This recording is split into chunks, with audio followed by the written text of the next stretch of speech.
శుభోదయం అందరికీ. దీపావళి వచ్చేస్తుంది కదండి. పిండి వంటలు, ఇల్లంతా హడావుడి. గోధుమ రవ్వ నేతిలో బాగా వేయించుకోవాలి.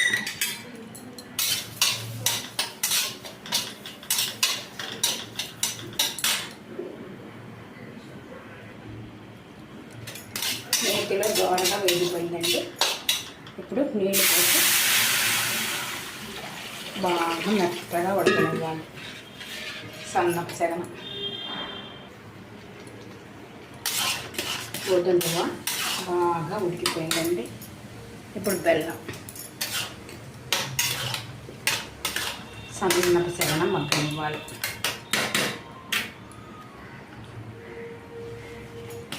బెల్లం అంతా బాగా కరిగిపోయింది. జీడిపప్పులు, కిస్మిస్లు, యాలక్కాయలు కొంచెం ఎక్కువ వేసుకుంటే వాసన చాలా బాగుంటుందండి.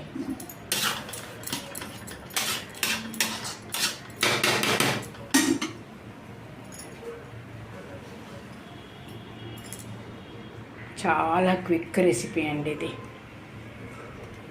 దీపావళి వచ్చేస్తుంది కదా, హడావుడి బిగిన్ అయిపోతుంది.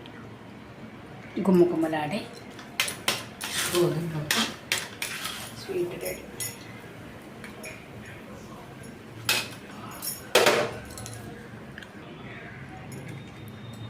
దీనిపైన కొంచెం బాదం పప్పులు వేసుకుంటే చాలా రుచిగా ఉంటుంది.